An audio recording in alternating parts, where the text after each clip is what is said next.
imagine all life as you know it stopping instantaneously and every molecule in your body exploding at the speed of light. Total Protonic Reversal. Protonic Reversal. Protonic Reversal with your host, Conan Neutron. Broadcasting from a secret underground lair in Milwaukee, Wisconsin. A gigantic middle finger to everything that is rotten about music, rock and roll, and corporate power. The thing is, though, if you don't laugh, you're going to go on a killing spree with sharpened nails. Confidence of a hero or a fool. I wasn't exactly certain which. Could not be more professional. It's only one I choose to devote my life to. That's okay. It means something. It means something. And they got away. You know, that's my take on it. What's yours? Protonic Reversal. That's like a science thing, right? Indeed it is. It is a science thing. It is a science place. It is a scientific fact. They were all up in your face. It is time once again for the one, the only Protonic Reversal. Welcome to it. Episode 412. 412. Indeed. This is an episode, this is a multi-talented, a hyphenate, one might say, if I was Randy Randall, of individual that I'm going to be talking to just shortly, Mr. Jamie Stillman. Most people probably at this point know him from Earthquaker Devices. I first heard of him through Party of Helicopters back in the day. And Harriet the Spy as well, which has a reissue, which is fantastic. And I was listening to that today. And I can't wait to talk about all that with Mr. Jamie Stillman, who's a very interesting fella. But before any of that, welcome to Conan Neutron's Protonic Reversal. I'm your host, Conan Neutron. I'm a rock and roll lifer that's been touring and recording for 25 years, most known for the band Conan Neutron and the Secret Friends. Music is a huge part of my life, and I use the format of this very long-running podcast to talk about music with musicians whose work I enjoy and respect, but who may not be household names. This is episode 412. Now, if this is your first time listening to the show, archives of it are available for free. No ads, no sponsors, no kidding, at ProtonicReversal.com. However, if you want to support the show and get episodes sooner, $1 a month at Patreon.com/ProtonicReversal will achieve that goal and helps keep the lights on and the heat on in this place. If you like the show, even just a single episode, please feel free to like, subscribe on your platform of choice, share it around to the internet, even leave a review. All that helps people discover the show. It beats back the almighty algorithmic overlords. It's a darn nice thing to do.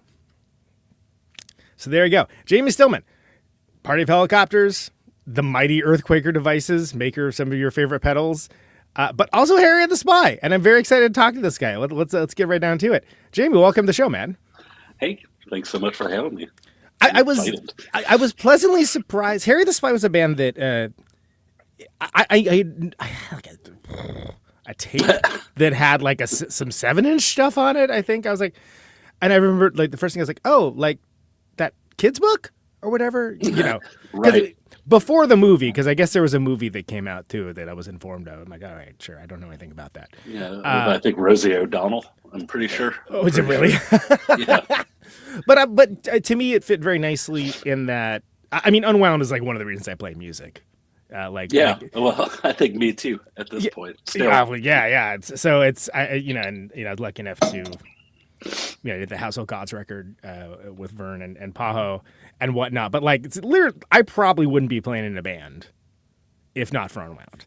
And I just remember, this is going to sound insanely reductive, my first thought of hearing Harriet the Spy, I was like, oh, it's kind of like Midwest Unwound. Cool. Which, and to be clear, I meant that as a compliment. Like the 17-year-old me or whatever, I meant that as a compliment, right? No, I mean, it's a great compliment. I don't necessarily see it. No, I was listening to it today, and I was like, why did I think they sounded like Unwound? They don't sound that much like Unwound. But it was also my limited frame of reference, right? I knew like Fugazi, Unwound, Melvins. Like I had yet to work at a record store and kind of expand the palette or the crayon box of description. But so what would you say? So where was Harriet the Spy coming from? Because let's start there, because that's where the reissue is. So. That's the thing. Like now, like not thinking about it for like almost 30 years, yeah. and then doing it again. We did a couple like one-off shows over those years, but like I just never. I still don't really know who we sound like.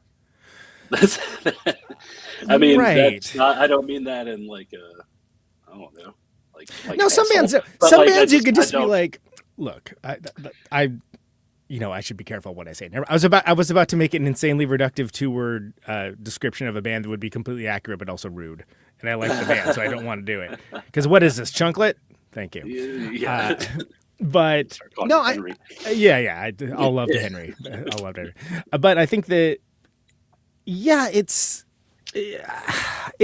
sounds like there's a lot of bands around that time that were kind of doing cool stuff. Because I mean, like bands like that, Yeah. like, I mean, even Replicator, right? I was super into like Steel Pole Bathtub, Melvin's Unwound, like getting into Jesus Lizard and stuff. And does it sound like that? No, not really. No, yeah, Sounds like its own thing. Hopefully, all four of us had like wildly different musical tastes, and there was like things that like we shared, but like those things that I feel like that we all could agree on in the van were things like Snoop Dogg and Ice Cube and interesting. Dr. Okay. Dre. Yeah. And then like Blur, Sonic Youth. Sonic Youth is probably the closest it gets, but like, like I Right. liked a lot of like the like Discord record stuff, all the Kill Rock Stars bands, especially Gravity Records.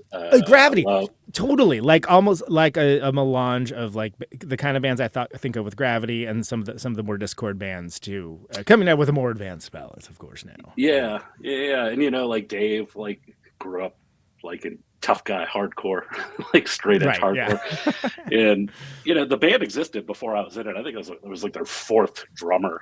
And like it was definitely more discordant and chaotic, I feel like, before I joined, but like had typical rock drums. And then I brought like, the chaos Antioch Arrow kind of tried to bring that in. But like I don't really know. I don't know. I don't feel like we thought too hard about it, but I do know this is that we would play, we played primarily in the punk scene in the 90s. We played all the house shows and the BFW halls and all the weird music festivals. And I mean, I don't think we hit it very well, but we just kind of made fun of all of it always. Yeah, kind of like in your own thing. Well, and that's, I mean, a band as Distillation, especially with young people, usually you're going to have your own lexicon, you're going to have your own references, you're going to... It's like we were like deeply involved in that. We put on shows. Various people had like zines and stuff like that. I ran a record label. Dave put out records and stuff like that. But it also felt like a place we didn't belong at the same time. And you were at Kent, right? In Kent, yeah. Kent. Were there like a lot of bands kind of operating around that time? Yeah, I think so. I mean, we were in most of them. There was like still counts. Yeah, Kent had a long running music scene. Like, the punk scene existed before us. There's a legendary band from Kent called Sockeye, who are like horribly offensive. Totally would not fly now, but at the time it was like goofy, like kind of funny. They really made fun of everything. And like that's kind of like what my like reference point was for punk was don't take anything serious, and it's okay to be like just make fun of everyone and everything. And that piece of it was like the biggest influence. Like the late 90s irreverency, right? Yeah, where it's kind of like just didn't give a shit, but really did. Like also, not putting on the affectation, like actually not, which are different things. Because there seems to like, oh, this person's acting weird. No, that person is genuinely strange. Like there's something like not normal with them, and that's like what makes it cool or whatever. And I feel like that was in the water in Kent, but like Kent also has a long history of music. Like Joe Walsh is from there and stuff. Devo, right. Yeah. Well, Devo. But I mean, Devo is also a great example of like not taking yourself seriously. And like they're from there, but like I don't know. It was a really small music scene based around a college, like almost every punk scene was. But I do think it was unique. It was definitely like really active. We were all touring. We were putting out records. We were hosting shows like almost every night of the week. Had multiple venues, and it's like when school is out, there's like 20,000 people in the town. It's a tiny town. Right, because it's one of those things where when school's in session, so to speak, Just like when I'm speaking, school's in session, kids. You have a larger population that is maybe more interested in interesting or weird art than it would just like, when there's not. Where it's just like, oh, it's just the townies, and the townies don't really care about this, Yeah, and I think I grew up in that town. Everybody else kind of came there to go to college, Right. and like the town just has like it's just a weird vibe. Like, I mean, people are like very out there. I feel like in Kent, even today. Well, and it's almost like being surrounded by all that oppressive normalcy. It can kind of bring out like extra weirdness. Like, no, we're going to do this twice as hard now, Yeah, I mean, most of Ohio is rural and conservative. Yeah, exactly. And it's kind of, well, and I grew up in California, but I always characterize it. People are probably sick of me saying this, but too bad because it's true. The Kansas of California. I grew up in the Central Valley, where it's like, the Bay Area was an hour and change away, but like that may as well have been Mars. if you don't have a car, it's like, no, that's people are not into this at all. People are into like casual racism and casual sexism, and then voting for Reagan. That's what they're into. Yeah. I know we played some shows at some point. Like we would play literally anywhere. Yeah. Like when we toured, and I know we played some shows in like Central California before. They can be good. Yeah, they were weird as hell. We played Bakersfield a lot. Oh yeah, did you play the boxing gym? Yeah, Munoz. Yeah. That was. I kind of wish that place was still going. That place was awesome. Yeah, it was weird as hell, but it was cool. Yeah, and it was like, okay, that was weird and kind of not good, and I guess we're gonna play the next show, or is it that was weird and awesome, but it's never normal and awesome. No, it was and I think without fail, every band I ever played there with, we played terrible at that particular show. That show. It's also really hard to play a show inside a boxing ring. It's very weird. Like it's moving around and stuff. It feels very. It's definitely up there. We played.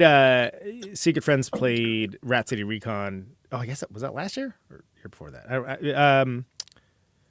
Anyway, it's a roller rink. You're in the middle of a roller rink, and everyone's like skating around you, and that's badass. That was like so awesome, so cool, but also like. I caught myself like watching some of the skaters like while I was, and then like I was like, oh my god, I'm gonna fall over because I'm like, I'm just like watching the motion, and it was like, okay, because it was so jarring, Yeah, the house that most of the people in Harriet the Spy lived in that we practiced at was across the street from this roller rink that I used to go skate at every weekend when I was a kid. Yeah.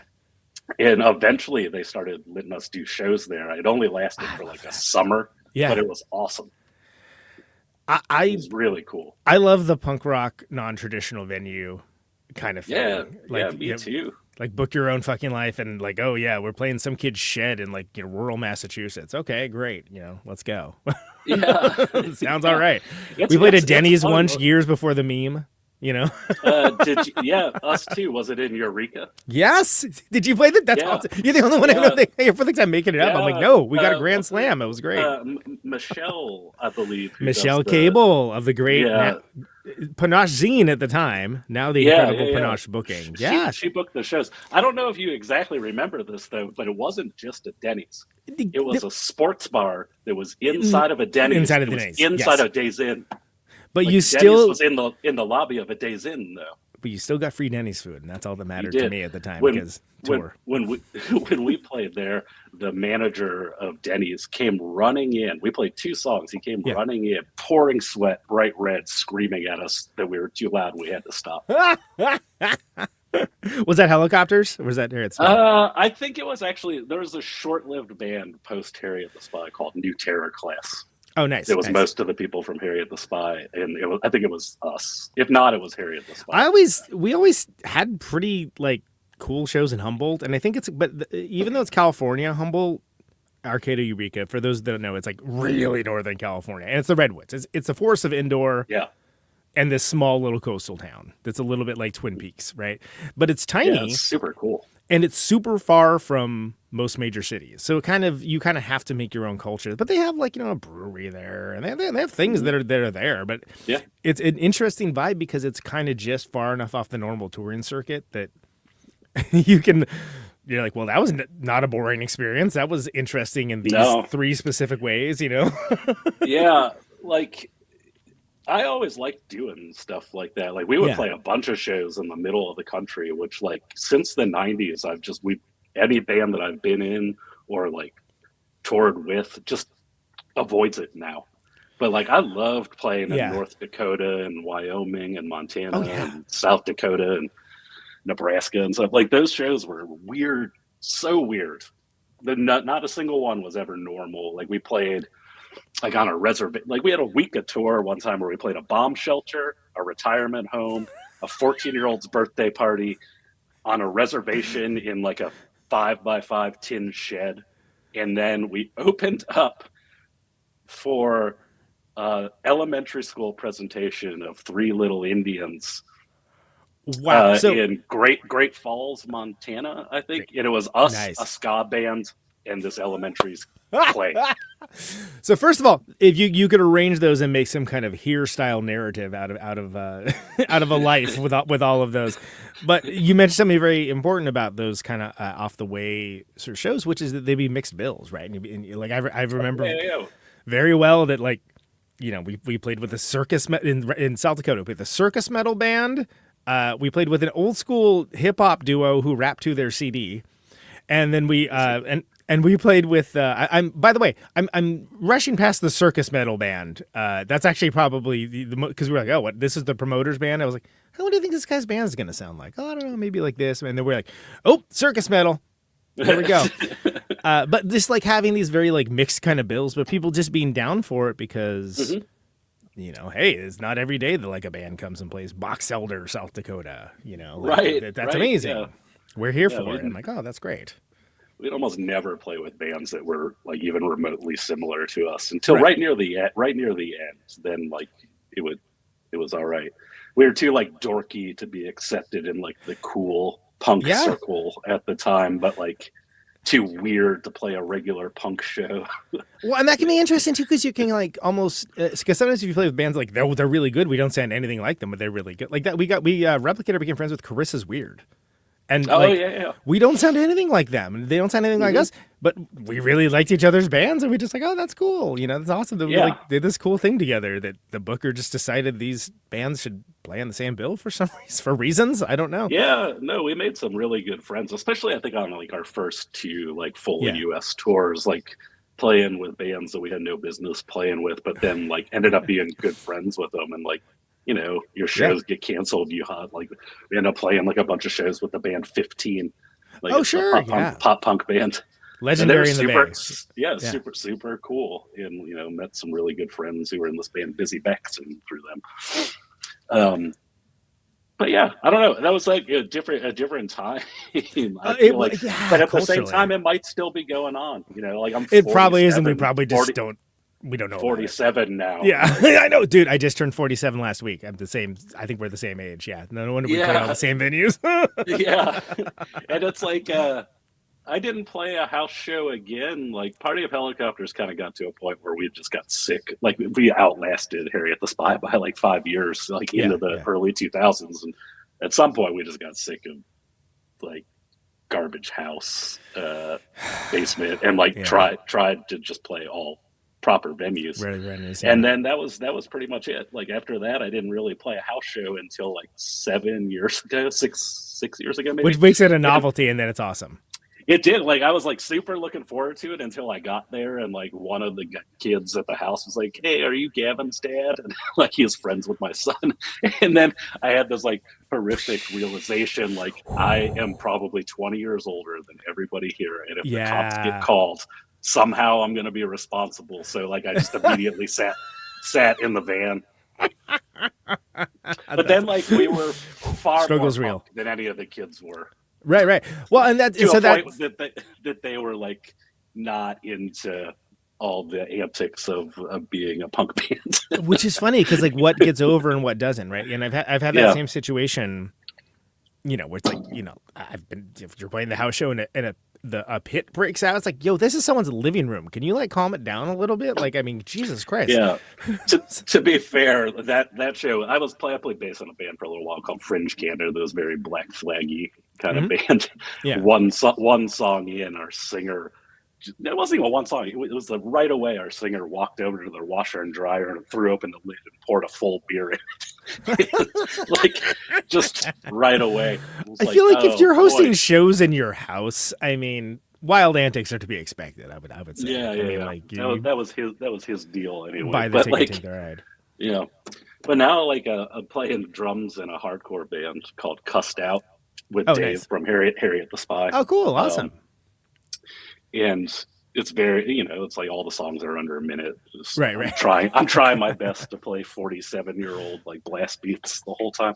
Yeah. And yeah, we're pretty much just playing punk shows. We played a VFW hall for the first time since I was like maybe hell yeah 20. I don't know. It was awesome.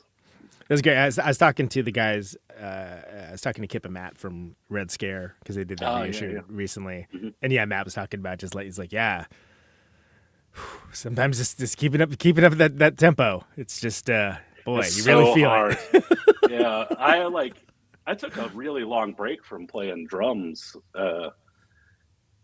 And I played drums in all kinds of bands, like post Harriet the Spy.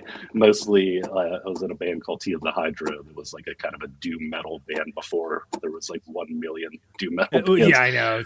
There wasn't for a long time, which is weird to think about because now it's like ubiquitous, right? But yeah, I thought there was a lot then. Jesus, but like all those songs were like 15 minutes long and like pummeling the whole time. Yeah, and after that, I was like, I'm done. I I'm can't out. play drums anymore. It's Out of the so game. hard. Yeah. And then like I took like it was almost like a 10-year break, and then started doing this Harriet the Spy stuff and started doing this band Cussed Out. And now like my body, because I'm in like, I just start going to physical therapy.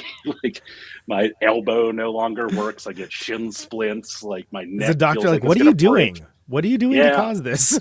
Well, it's like, oh, nothing. I started going to a chiropractor like 10 years ago, and like it's like a really, I don't know, it's like a nice one where they take x-rays and stuff. And the first time they were like, so when did you get into a car accident? I was like, I've never really been in a car accident. They were like, oh, you mean my music career?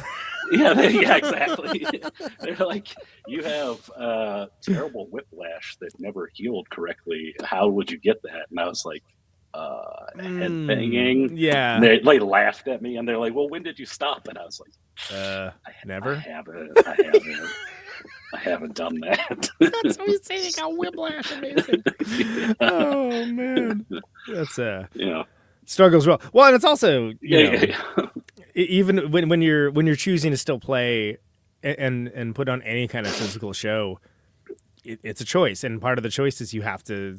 Your body's, you have to work extra hard. Like I feel like I have to do 5 times the effort for like half of the results now. Yes. Just to be not like after the first show, be like, well, I'm dead. Everything hurts. Yeah. You get winded. Yeah. And I think that, which is fine. Cause I mean, it used to be my rule in the 20s was like, well, I'm just going to not drink for a few weeks before before going on tour, and then I'll be in great shape. It's like, oh no, that doesn't just naturally happen anymore now. Like that's like, no, this is like, Rocky montage, and then like I'm okay because I did the Rocky montage. Like I didn't die, But yeah, I still haven't gotten there yet.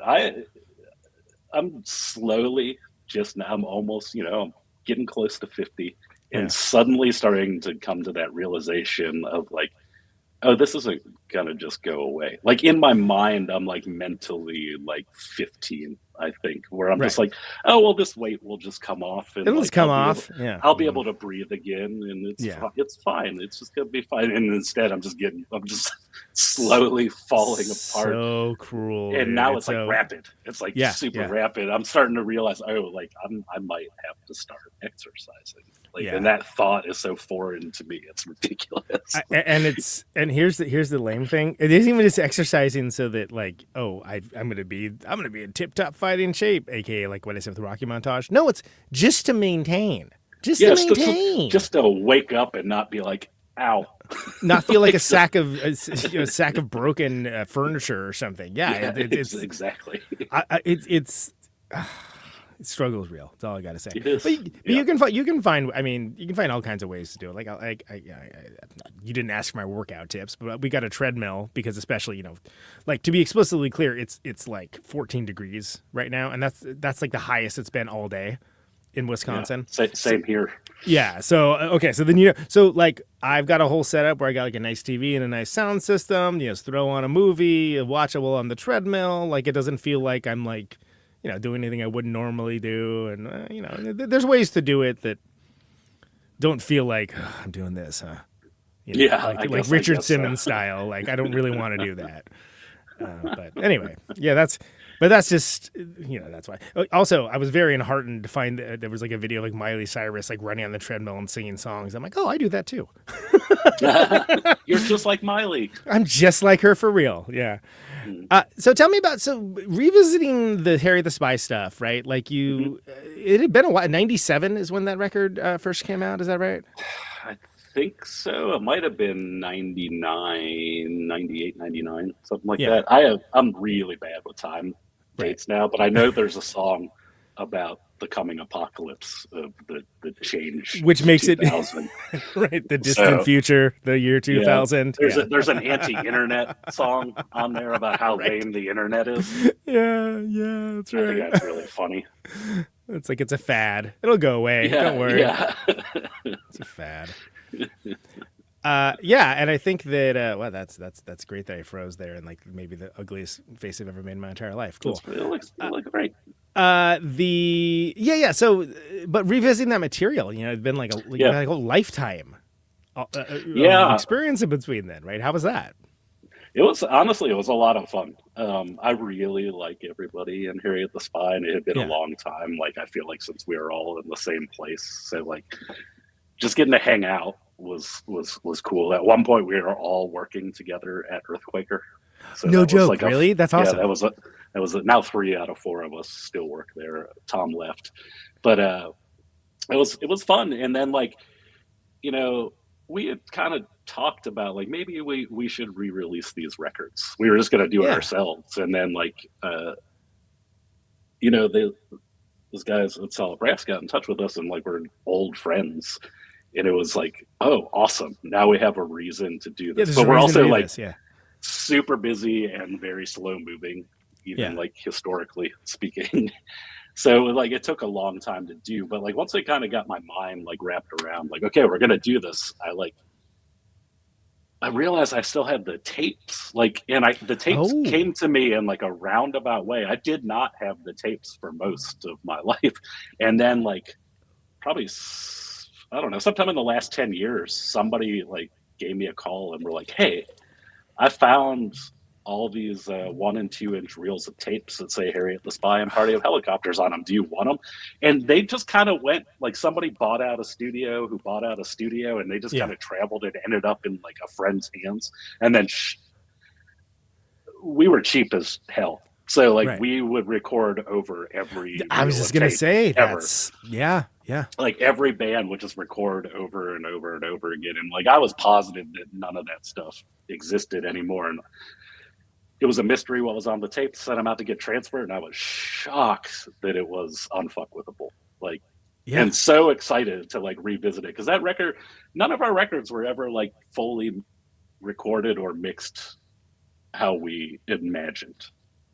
You know what I mean? It was we had $100 in 12 hours. We get some bottle caps. Will you take those? To record. Most of the Harriet the Spy stuff was done on a 4-track or later an 8-track cassette thing. But the full lengths, I think we did them in studios, but really rushed them. They would be recorded in a day and mixed in a day, and that was that. And it was really cool to get to digitize them and Unfuckwithable was so hard to mix. Those raw tracks are such garbage. Yeah, this is noisy. So much doctoring. Yeah, it seems like there wasn't a lot of separation necessarily. No, not a lot of separation. The guitars were super shelved. There's nothing below 2K. It's no frequencies down there at all. So it was I spent a really long time getting it to what it sounds like now, which to me sounds great. It does. Sounds really good for Harriet the Spy. Yeah, it could always sound better, but that's just what we were working with. But to me, it sounds better than the original release. Oh, absolutely. I mean, that was the one I had, the one on tape, and that I honestly, I probably still have it. It's probably right over there, frankly. But do I have a tape player? No, I do not. But no, it sounds like there's things that I didn't remember, and maybe it's vocals. yeah. We would just. You just bury those every time. It was like Yeah. no one liked the sound of their voice, so you bury the vocals. So it was nice to like get that out. Yeah, because you can actually hear bit. them. It's actually Yeah. it's very well mixed. It's a good representation of the band, I think. So Yeah, but it's cool. Like I like doing all that stuff. Like there's no bands. I'm like maybe embarrassed for some of our behavior at some point in our lives, but like totally not embarrassed by any of the music. So it's like fun to go back and revisit it. And now that we're like playing, right. I won't say regularly, but like every 6 months, like someone will ask us to play and then we'll do it. Yeah, why not? It gets better and better, and like everyone, like at first I feel like people were like, "Oh, all right," and now it seems like people like we're at a point where it's just what a like, reaction! All right, whatever. What are they doing? That's fine. I mean, it's kind of that thing where it's like we're older. There's a lot of other stuff going on, but like yeah. All of a sudden, I do feel like it clicked. Like the concept that we're not really together, but we can get together like every so often and do the cool part. Do the part that's fun. The songs come back really quickly. You can practice them. I don't know. It's just fun to play without all the pressure of like we toured all the time. Harriet the Spy, nonstop. So like that's what I think eventually like kind of broke the band, just being on top of each other in a van for months at a time. Yeah, you get sick of people. I'm sure everyone got sick of me. It's a familiar story, right? Because it's one of those things where so many bands like they're just like oh god, they're so great. And I've gotten to the point where like I if I see a band that's like that, it's like hey, don't burn out. Don't just it's okay. Take a little time. If you feel like you're getting too too deep, just take a little time away. It's okay. It's all right. Nobody's gonna be mad. Yeah. You're not gonna miss anything. It feels like you will, but you're not. You're not missing anything. Don't worry. Just take a break. Take a break. We took a 30-year break. You guys totally did that. Yeah, absolutely. But yeah, no, it's fun to do it. I would like to, I think that we're gonna try to play more shows a little bit more often. I would love to play out of our little area again. Yeah, because eventually it's not that special anymore. Right, yeah. You get like a couple of times where people are like, oh, cool. And then it's like, oh, all right. Yeah, it's like the first show is huge. And like the third one is like, yeah, they are again. There's like 50 people here. But it's fun. I don't know. That part I don't really care so much about anymore. Yeah. How many people show up. No, and I think that's also, and there's people that never saw the band too, I'm sure. Yeah. As well. And that's always kind of cool where it's like, oh, cool. Yeah. You get to see like, this is what this is. No, there's like a couple of the shows that we played, like people who used to come see us all the time, their kids are now like teenagers and have heard about it and come and they're like super stoked about it. They're into it. Oh no, there's like somebody who was like crying at the last show, and it's like we're not like a crying kind of band. They were just like so excited they were crying. Oh, that's sweet. Yeah. So I don't know. It's fun regardless. Like what the response is, I think. Well, and it's also nice to when you have a little distance, sometimes you can find stuff in the music that's not like, oh, you're listening to it and like all you hear like the mistakes or things that you would rather have done differently or whatever. Mm-hmm. You're like, oh no, I can hear this as music now. And that's a lovely thing. It is, and that's like a thing that I'm like starting to be like conscious of. I'm also like kind of being forced into it. Like I feel like I was a pretty chaotic and intense drummer. Naturally, just sure. Did not care what happened to my body and really just went for it. And as now, evidenced by the doctor's visit we talked about earlier. Yeah. Now, like I'm starting to be like, okay, I need to really pay attention to something like basic drummer stuff. Like it turns out this technique might be there for a reason. Okay. Set my stuff up ergonomically. I don't have to freak out. I can just play the songs good. And that kind of stuff is fun. Like kind of going back and like sort of taming some of it a little bit is it's enjoyable to me anyway. Like these kind of crazier parts and just kind of like, oh no, this is what it's doing in the song. And you can kind of, again, that's another thing. If you can hear it as music, then you can think about it differently too. Rather than just be like, I'm doing the thing and this is the thing that I do. And that thing over there happens at the same time. And now the song's over. Yeah, exactly. Yeah, I don't know. It's fun. And the other thing that like I feel like is kind of shocking to me is like the songs are very complex. There's a lot Very- going on. Yeah. A lot going on, and it's not nothing. Like the guitar parts are crazy. Like Yes.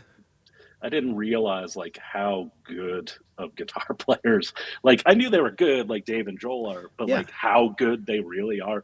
There's all these alternate tunings and everything's like really. It's like oh Jesus Christ! Like proggy and then- elements almost. And it's yeah, like, and I was plowing through it, just playing as Yeah. fast as I can. So you can't play your guitar parts anymore. Cool. So, Well, yeah, and that's something. I mean, you know, we did a one-off Replicator show, like, you know, some years back, and relearning those songs, I was like, wow, was I getting paid by the part? There's so many parts in this song. Why are there so many parts? These are cool, but why are there so many parts? You know, paid. Yeah, right. Paid by the part. Sure. But anyway, it's a fun word to say. But it was one of the things that was like, what?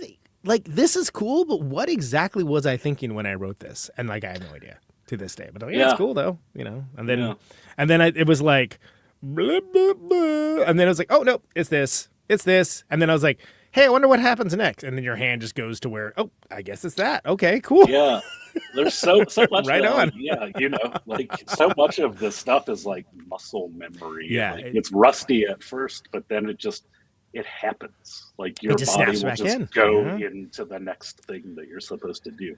It's the most cliche thing you could ever say, but it is indeed like riding a bike. It is. You don't, really is. even if you think you're like, how do you even, the pedals are moving? How does it even go for? It doesn't make any sense. That won't work. And it's like, oh, I'm riding a bike now. Okay, great. Mm-hmm. Well, tell me about, so post Harriet the Spy. So again, there's, I know Relaxer, of course, but I know Harriet the Spy and Party of Helicopters. I know there's a bunch of other stuff that's in between. So tell me about like what happens like in between, like what for you. Between Harriet the Spy and present day. Well, let's go Harriet the Spy, Party of Helicopters. Let's do like that era first, then we'll take it after that. Harriet the Spy had been together for quite some time before, like maybe a couple years before I joined. I joined in '95, my senior year of high school, right. And then we are the same age. Wow. Okay. Yeah, they were like in their second year of college. I think everybody else was. Yeah. So for my spring break, I went on tour, which was very hard to come back to high school and be like, "Oh my god, this is cool." Yeah. But I've explored the universe. What are you doing? Yeah. Yeah. So we just like we toured a lot. Party of Helicopters started around that same time, '95, and you know every summer both bands were on tour the whole time. Yeah. Eventually, I dropped out of school and Harriet the Spy went on like a 3-month tour, specifically to try to go to Alaska, like drive to Alaska. Oh wow! And then we like booked the whole tour and then realized that the highways just are closed. They just stop. Yeah, they're just like, nope, you can't go any further. This is it. Yeah, so that didn't work. But yeah, we did that tour, and then I think shortly after that, somewhere in there after that, like we broke up, but most of us continued on in a band. I think we're all kind of collectively embarrassed by this band that we were in called New Terror Class, which was just, it took the shittiness, not even snottiness or funny, like humor of Harriet the Spy, and it just put it all on just being shitheads. It's like everything was very snarky and snotty, and like that band was kind of a disaster. We did like a really horrific tour of the U.S., put out one record on Trouble Man that I think the title is funny, but there's some really questionable lyrics on the record called "Did You Hear That We Fucked?" It's awful. The whole record, they should just be buried. I'm sure they did. This is terrible bands. Don't listen to it. At some point it was like me, Dave, and Tom, and then it was like me, Dave, and Joel. But it was never everybody in Harriet the Spy at once. So that band existed for a little while, and then like Dave and I had like a band that was trying to sound like Journey called Sweet Cheetah. Oh yeah, Sweet Cheetah. Yeah, I that band I know. Weirdly, okay, yeah. That's very bizarre. We only existed once. Harriet the Spy got asked to play a show at NYU, and Yeah. instead Sweet Cheetah showed up because Harriet the Spy had broken up, and people Right. were bummed. People were not having it. Not into it. And then like that they kind of like drifted apart. Like Dave and Tom moved to Portland, and then Yeah. you know, we just didn't really have much communication, except for like I would come through like on tour with Party of Helicopters and we'd hang out. And then Party of Helicopters kept going until like 2004. I wanna Yeah. say. Yeah, and I remember because I feel like we were playing the same venues like at different times, like a lot. Where it's like, oh yeah, those guys, like they're always they were here last week, or we're here the week after them, or something along those lines. Yeah, it was very much along. And so I was like, oh, and I remember being like, oh, that's a cool name, without knowing anything about the people in it, and be like, oh, there was that Harriet the Spy band, cool, that's awesome. Yeah. Like I just was like, oh, it's a cool name. Yeah, and in that, so in Harriet the Spy, you know, for anybody who doesn't know, I play drums. In Party of Helicopters, I play guitar. And then Party of Helicopters started to like, we just had like a conversation at some point, like we're going to go all in or we're just going to stop doing it. So we went all in.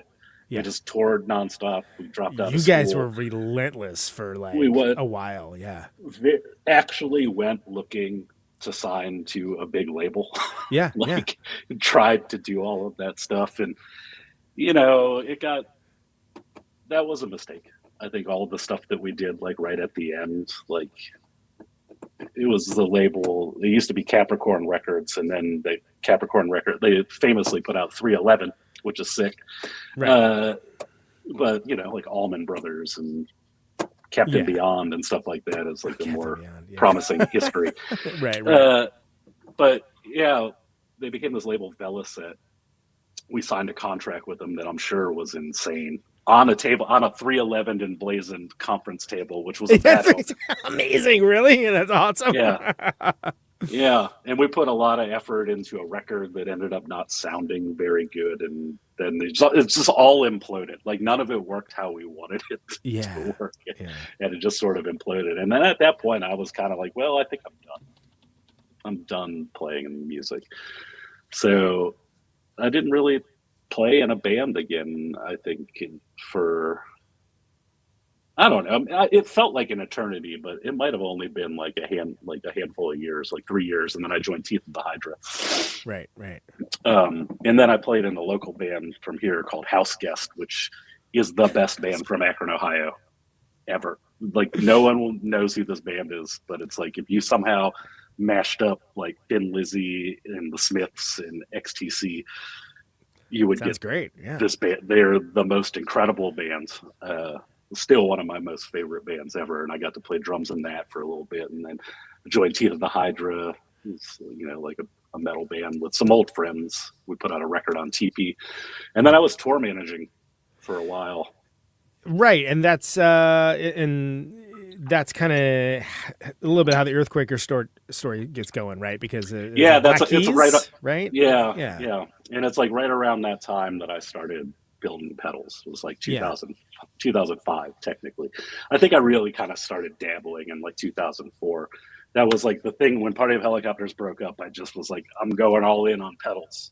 Right. Yeah. I had always had a pedal board, which at the time in the 90s was weird for playing in punk bands and house shows. Like people were like, "What is that?" Yeah. Why do you have that? Yeah. What is that? Yeah. For? Like, you know, looking back on it too, it was like Party of Helicopters was touring, playing people's living rooms. I had a Marshall full stack. Yeah. 2 412s and a Marshall 810 and 3 Sun heads. Playing in people's living rooms. Yeah, Dinosaur Jr. setup. Yeah, like in someone's living room. Insane. Yeah, which, you know, coincidentally, everyone used to compare me to Jay Mascis all the time, and I just really did not listen to Dinosaur Jr. then. Sure. Like, it wasn't until later that, like, I worked at a record store and someone was playing them, and I was like, oh my god, like, yeah, I may as well have just ripped off all. I get the comparison. Dude, can I say for a while? First of all bands of my bands to be compared to Queens of the Stone Age, Replicator was like, what, really? But like that was how I heard of Queens of the Stone Age. I'm like, who's that? And I was like, oh, guy from Caius has a new band. Then I was like, oh, this is cool. This doesn't sound anything like us, but like, you know, this is cool. I enjoy it. But it was literally some UK reviewer Reviewer I mean, said it, and I was like, wow, I'm glad I discovered this band that we do not sound anything like, but that's someone's but reference. it's really point. good. Yeah. Yeah. Like it wasn't like I was living under a rock. Like I knew who Dinosaur Jr. was. Well, and I owned that Green Mind record. When I was, Green like, Mind is great. A teenager, but like, yeah. And I worked at this record store. Someone was playing "You're Living All Over Me," and I was like, I totally see it. Like for folks our age, I think it was like, most people had Green Mind, the Wagon, and then like Feel the Pain, right? Which sounds exactly like Sebado, which is hilarious because it's like of all songs, it was like that's the one that hit. Okay, but then it actually for me, I went backwards and then I heard Living All of Me and Bug, and I was like, oh, this is really cool. Like, how did I miss this? Yeah. Like, what's the problem? No, I love them. I did one of the tours that I was on. They opened for like 2 weeks of it, and it was awesome. Like they're so good. Yeah, It's so incredible.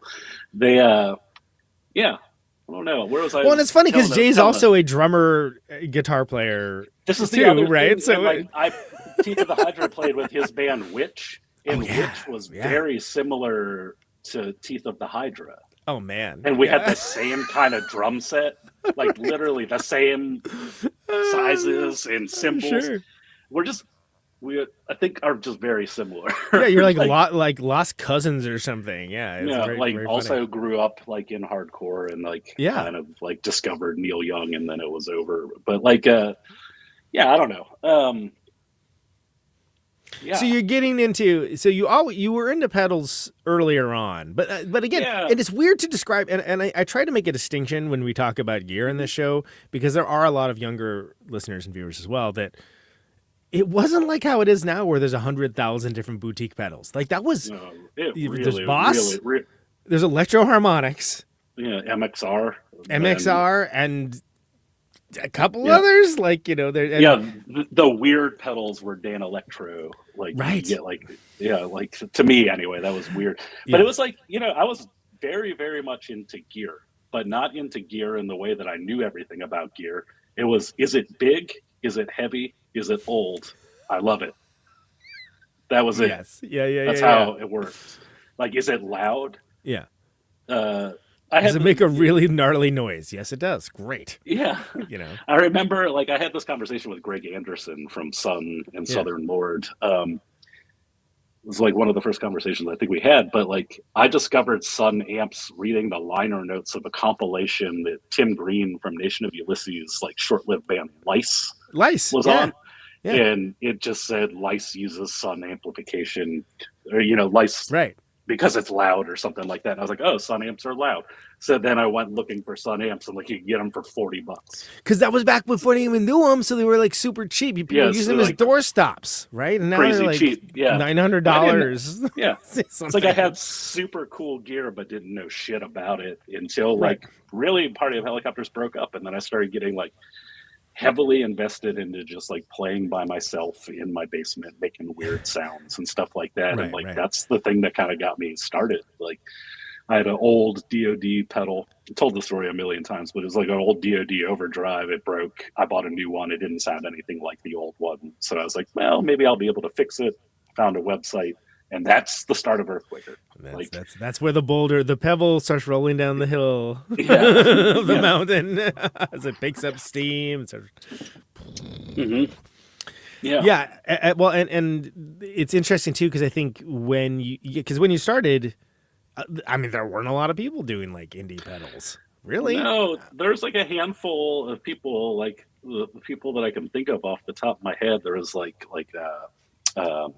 Subdecay was around, and they're still around, and they're amazing, but like still just as little known today, I think, as they were back about then. the same. Yeah. Yeah. And then like Death by Audio and Full Tone and Zvex were the big guys. Sure. And then like I don't know, but it's just like Debbie it's just Ever, like less than 20. Right. Honestly, and for me, it was just like the days before I worked at a record store where I didn't know about any of that. I'm sure that was great. I found about Drive Like Jehu the year after they broke up. And I was like, wow, this is my favorite band. And apparently they played Great American Music Hall 6 months ago. Cool. Mm-hmm. It was the way it was. Like information didn't travel as fast. So I'm sure all that stuff, I would have absolutely patronized it if I'd known anything about it. Yeah, and You know? I really only knew about it because I had like found a forum, Harmony Right. Central, Yeah, and like Harmony people were talking about Central, yeah. all that stuff on there. Yeah. And that was like, I was really only on that forum, like active on it for like a year or two.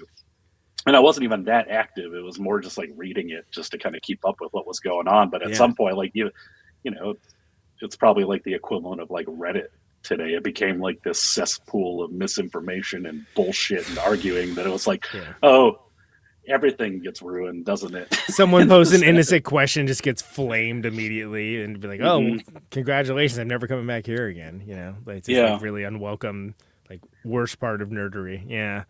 No, but it's interesting to kind of come at it from that perspective of, hey, I'm just dicking around in this room. Like, what are some cool sounds? Let's see what this sounds like. How about this? How does this sound with this? As someone that, like, I'm a big fan of like tone stacking and like blending things and stuff like that. Yeah.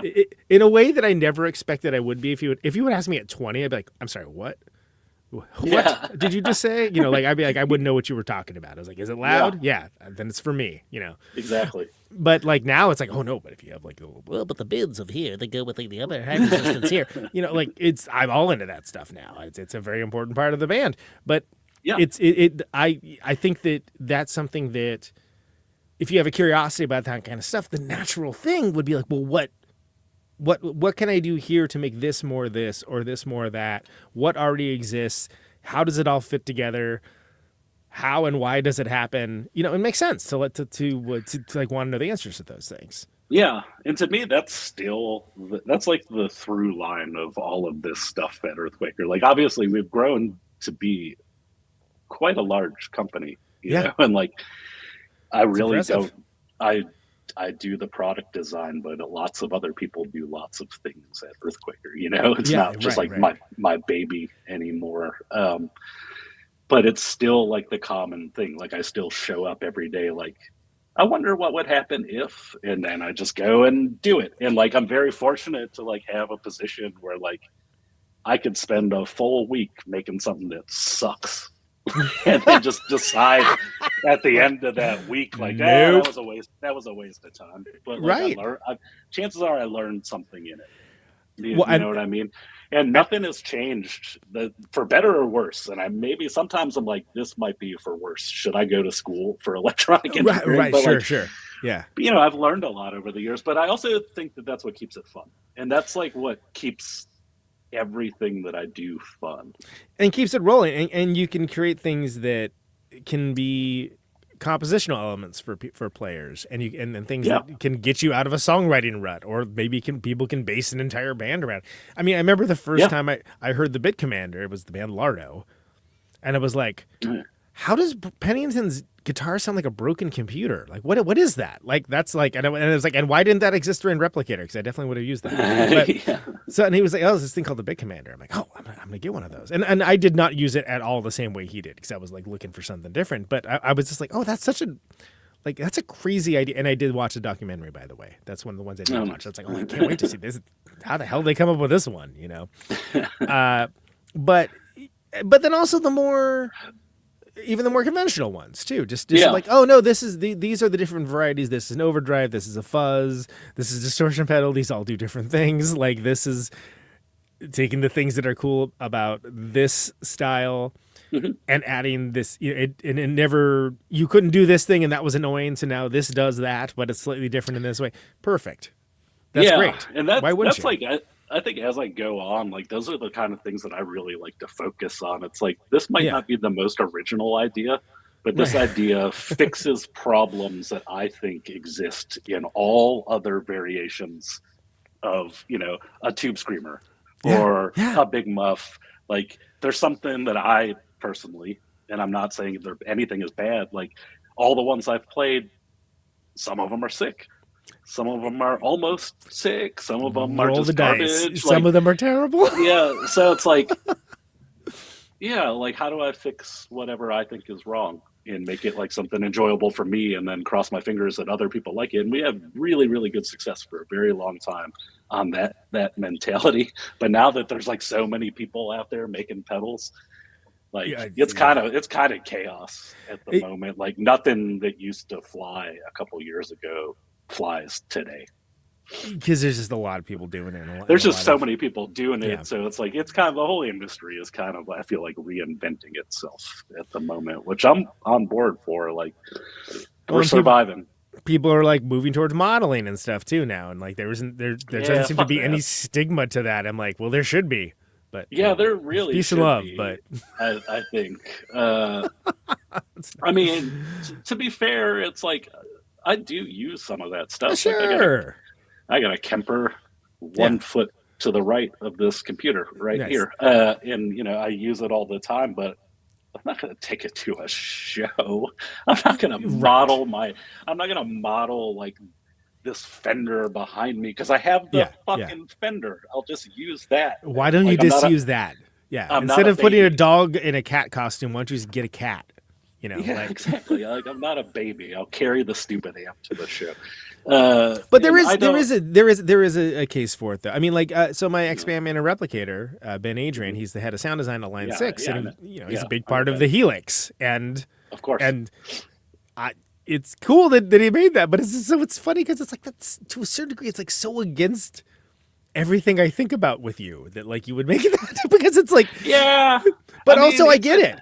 I get it. Yeah, it's like I'm half joking when I say fuck that stuff. No, like, I know. It's cool. fine. If you do something cool with it, then it's fine. Yeah, basically, it's cool. Right? It's not for me, but it's fine that it exists. But I am still taking 412s and full on guitar heads out on tour, and I probably will until I can't do it anymore. Literally. Yeah, me too. And like I agree. My argument in this is a valid argument. I think whether people want to listen or not.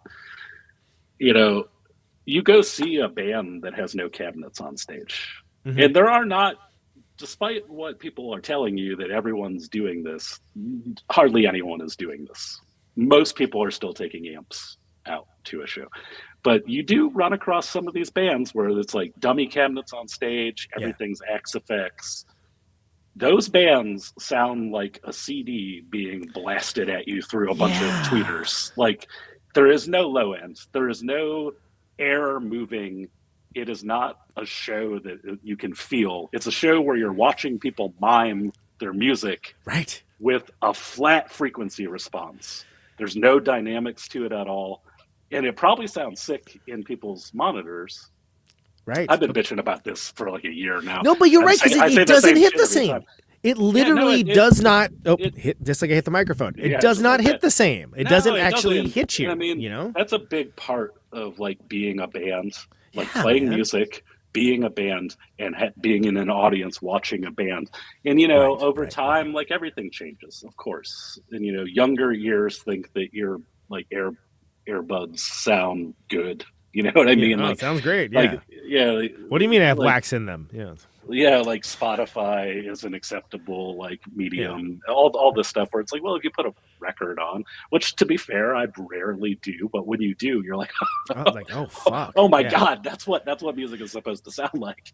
And that's not just an old guy speaking. That is, I think, a science fact. It's like looking at a picture of the Grand Canyon and then looking at the actual Grand Canyon, and you're like, oh my god, okay, this is this is different. Yeah. And I, just to rein myself in from complaining about stuff, I'm not complaint friendly show. Anti-modeling or anything like that. It's most certainly not anti-digital. Like, we use a lot of digital stuff in our things, but it's like how you use it, how you implement it. Like, I think that gear needs to be tactile. Like, there needs to be controls that you can touch.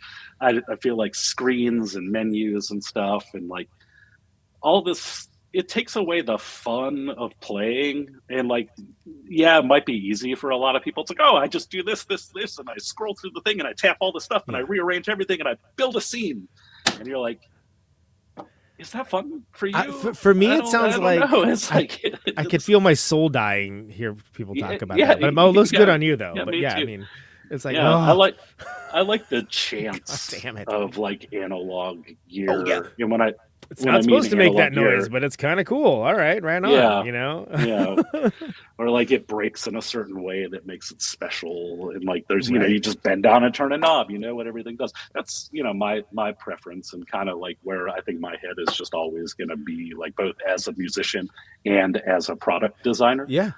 But I am like, as a product designer and an owner of a gear company that like is relatively well thought of. Like, I do feel like an obligation to like kind of advance with the times, but Sure. I'm also lately kind of taking a firm stance of like, I do what I do, and this is how I want to see the gear world be. So this is what I'm going to do. Be the change you want to see, but also Yeah. meet people in the middle when it makes sense. Yeah. Yeah.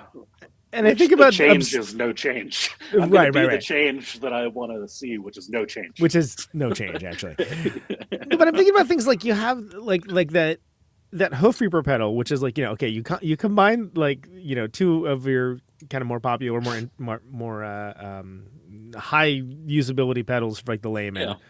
And then it had that octave in the middle, which turned into the tentacle, which is literally one of my favorite pedals because it's on or it's off. It's just like there's I have it, and it does. I was like, great, it does the exact thing I want it to do. I will get that because Tony got one, and I was like, wow, I really like that octave. That's crazy. Yeah. Like, where are the controls on? He's like, oh no, it's just on or off. I'm like, wow, I didn't think it could be any more for me, and now it is. Yeah, you don't have to think about it. I did go down a wormhole a couple of years ago where I was like, what if I just made a bunch of pedals that had no control? You just turn them on and they do a thing. And I made a fuzz pedal, I made an overdrive, I made a reverb, and they all sound great. And then I got scared. Really? Where I was like, well, what if this is a waste? Like, if it was still just me in my basement here building pedals, I would do it. But there's stakes because there's other people. At the time, we had 60 employees. It was what if we put all this effort into this thing and like it's a flop? You know what I mean?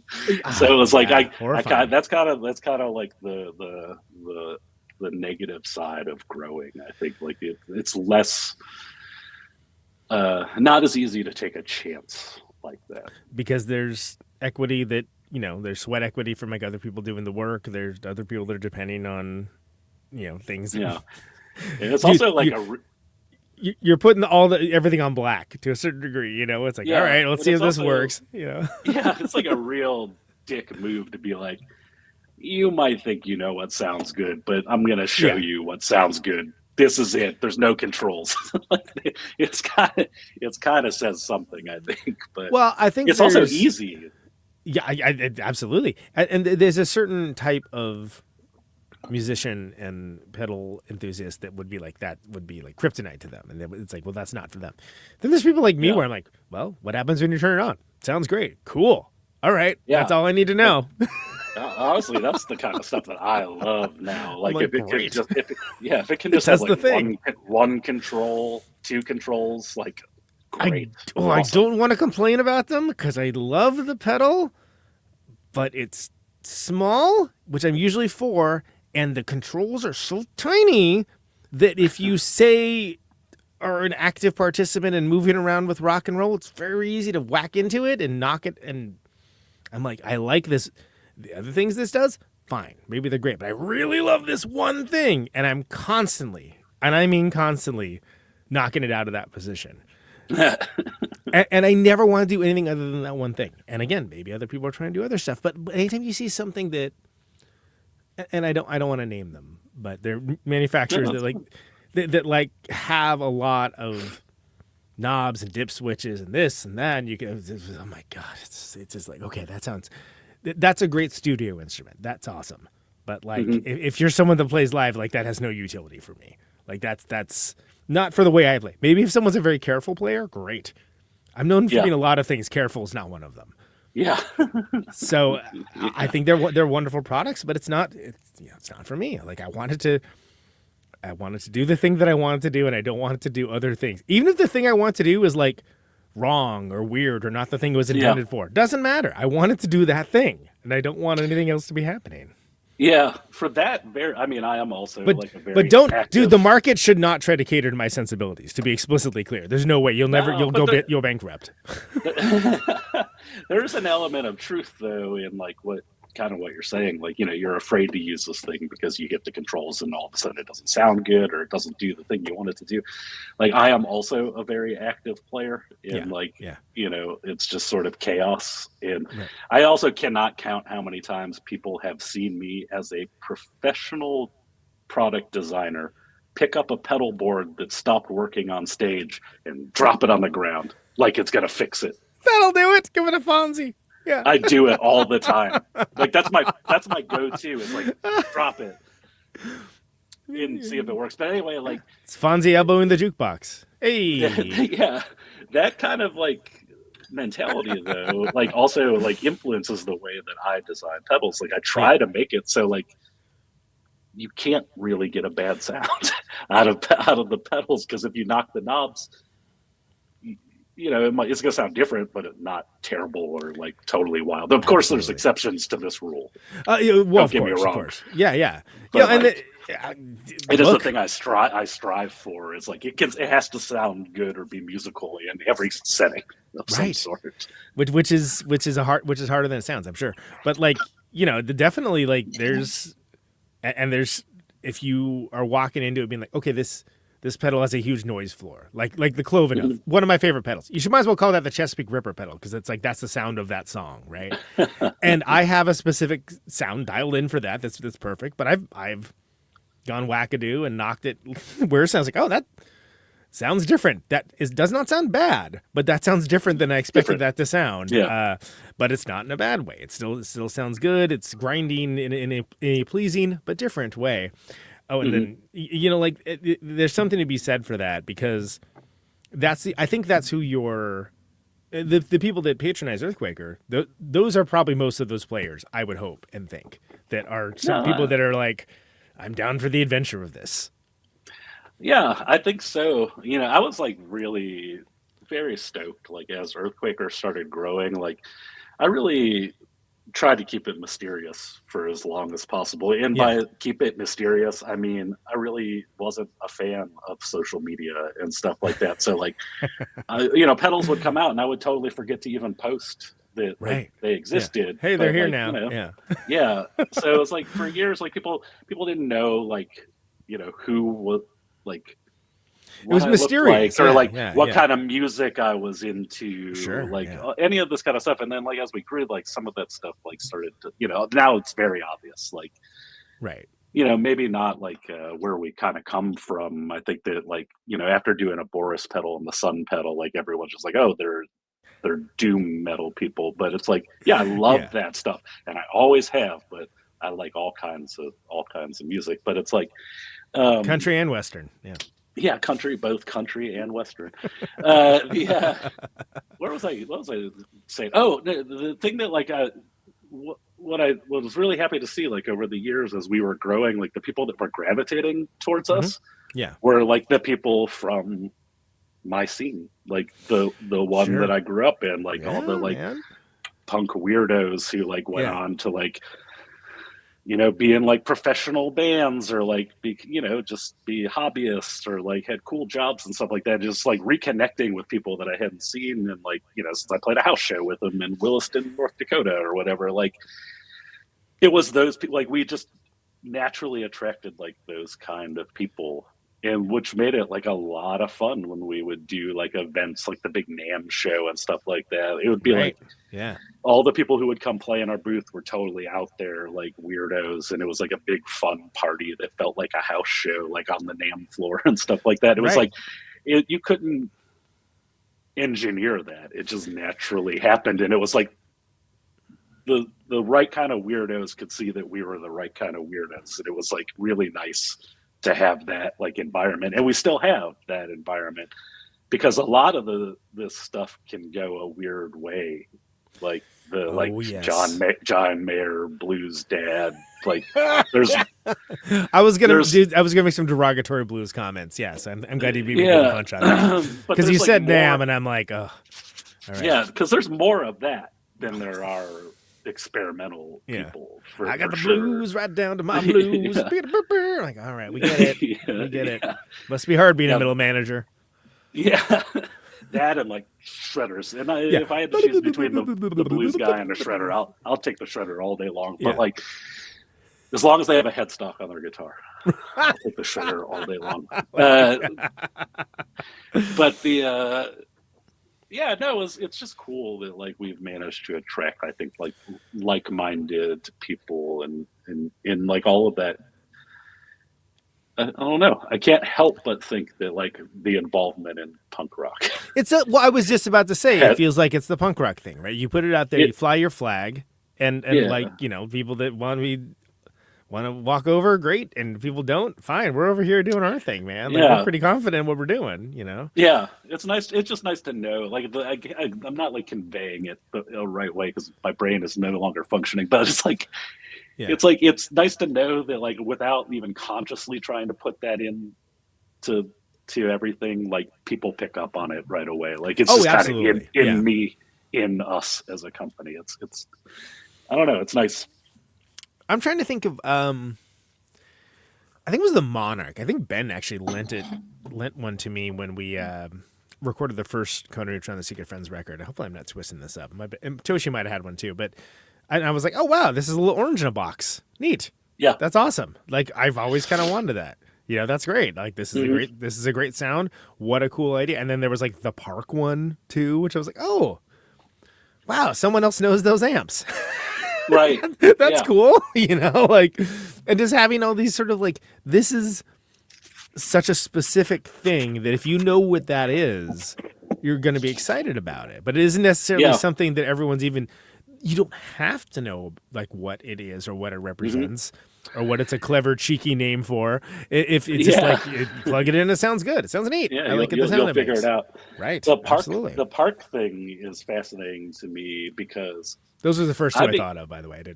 Well, I became aware of park amplifiers when I was like 14 or 15 because I went to see Fugazi and Guy was using a park where everybody else was using a JCM 800. He was using a park.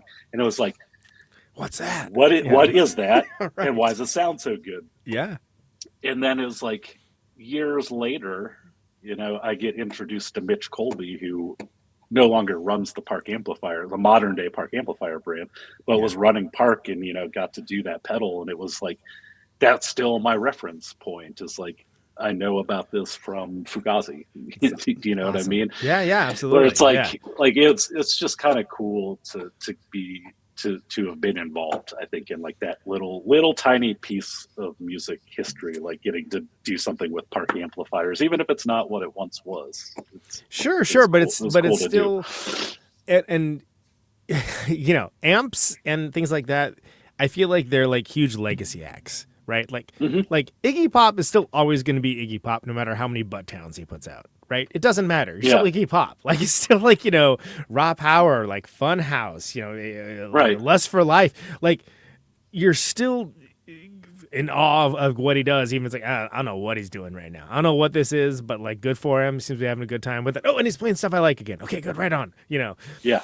And I think a lot of the times it's the same thing with amps where it's like, Gibson, like, wow, you're just like intentionally like, you know, you're like the meme of the kid sticking the stick into his own bike spokes like all the time with whatever you're doing. Like, what are you doing? Who do you think it's for? And also, why are you suing everybody? And but it's still like, but you play one of the classics and it's like, this is a good guitar. You know? It is true. That is true. Like there's, you know, maybe I shouldn't talk, but like I don't agree with some of that stuff that's going on. Yeah. But I also bought my first two real SGs in the last 2 years, and now like I'm like die hard Gibson at the moment, and I'm just trying to pretend like all the others. Right, you want you have to reconcile it, right? Yeah. Like that's like, oh, they never made a guitar that tried to tune itself, and they're not suing everybody that has a remotely Gibson. Like, I might get sued now because I said Gibson. Because you said the word Gibson. Like, it's like you're going to Candyman it into existence. Exactly. Yeah. But yeah, I love them. Yeah, it is that thing. You are correct about that, and it's marshals are always going to be marshals, despite Marshalls. Yeah, like making a knob, like an amp that has 400 controls on it. what are you doing? What do you think this is what people like about your amplifiers? Like, no. why do you think? Like, is there a human? Is this just like? What was this study? Like, who are the people involved? Do they play music? Yeah, I don't. I ask myself that a lot, honestly, when I see stuff, and then like I'll get shocked. Like sometimes it takes off, and you're like, oh, we're all playing headless ergonomic guitars now. Didn't have that in the That's bingo what's card. happening now. Yeah, okay, all right, we're doing that, I guess. Okay. I thought that this would go away in a year, and now like more people are using it. Like, what's happening? Yeah. I guess that's what people are into. Okay, whatever. People get into weird stuff, I guess. Good on It's you. Looks supposed good to be on a you, fight. It is supposed to be a struggle to play the guitar. That's all I'm exactly. It saying. shouldn't be. It should be harder. It should cause physical pain. How bad do you want it? How bad do you want it? Because that's the fun of hunting guitars. It's like, most guitars play horrible, and it's a battle to play them. But every once in a while, you're going to find one that is like perfectly set up and broken in, and you're like, awesome. Yeah. Now I can finally bend the string, and it doesn't break my hand. Right, and it does. If it doesn't feel like it's right off the showroom floor too, it's like there's a comfort level to it where it's like, I feel like there's some stories here. Great. Yeah. Again, that's the kind of thing that I think is fun in playing guitar. Yeah, but also, again, we're not trying to gatekeep here. It's like, whatever. If it works for you, it works for you. Great. It's just that, of course. I just don't like it. I absolutely do not care what other people like or don't like. I know what I like, and I know what I can make fun of, I guess. But I think you're dead on that. Like what you guys do, it isn't like you're trying to be everything for everybody. You're just doing the thing that is for the people that it's for. Yeah, I mean that's pretty much it. It's like what do I or other people who work at Earthquaker think is cool. Mostly, what do I think is cool? I'm not going to try to be diplomatic about it. It's like, right. That's what I clearly, like what I'm into making, I guess, at the moment. But I don't know. It's fun to make stuff, and of course, like when I make fun of headless guitars and all of this stuff, like everything is fine. Everything can coexist. It's personal preference. I feel like there's a certain thing that if you're playing something that if you're playing all right, I'm just gonna call him out. If you're playing a Steinberger, you expect to get goofed on. Sorry, I mean, like I don't know, like unless you're, I mean, I get David Bowie pulled it off. All right, it still looked bad. Yeah, yeah. It's like it didn't look good because it was headless. I'm not going to go out and buy one, but we just did this thing in Oklahoma City, which for people who don't know, Oklahoma City is pedal mecca. Yeah, it's like I don't know why. Well, I do know why. It's because Keeley's there. But like, there's so many pedal companies from there. But Old Blood Noise did this thing called the Effector Market, where a bunch of pedal companies came and sold pedals. It was a lot of fun. But Chase Bliss was one of the companies there, and they had a legit Steinberger as the demo guitar, which I didn't play, but I was like, you know what? I'm stoked to see that here. Yeah, respect. Like, that's a statement. You are drawing your distinction and drawing your lines at the same time. It's good for you. Yeah, because the Steinberger, Chase Bliss, perfect company for that. Perfect company for that, right? Like, of course, yeah. What else would you have naturally? Correct. Yeah, yeah. You should have a Steinberger. That's what you should do. Yeah. Although Joel doesn't strike me as a Steinberger. But maybe it can announce what time signature you're playing the songs in. Who knows? Yeah, I'm more of a neon. Like Earthquaker is more of a neon pink BC Rich. If I'm going to bring a weird guitar out, something that's like, what's that? I'm going to stand up for 1 second. You're going to get one now? All right, this is exciting. This is an exclusive. I like it. By the way, if you don't like gear talk, go to hell. It's my show. Nice. This is like in a perfect Miami Vice world, Pink. Yeah. In a perfect future world, this is what people will just walk around like. even non-guitar players, there's Yeah, going to no, be you're a point just in the issuing future them. where you're going to Yeah. need to play a riff to do something. This is the Right. thing that people should have. If you need to enter your house or start your car, you have to play a cool riff. Yeah, that guitar is like, I grew up on like hair metal. Like when I was Yeah. a little kid, like I loved Poison, and I was always like, one day I'm going to own a BC Rich, and then I never did because I got punked too soon. Right. And then I ran across this thing in Japan like 10 years ago for $90. It was like, I'm going to live out my dreams. Yeah, And it get is hands down one of the best playing guitars I've ever I love touched in my that. life. That rocks. I love that. Yeah, and it's neon pink with a reverse headstock. Very important. Yeah, absolutely. So what do you play live? I've never seen Relaxer.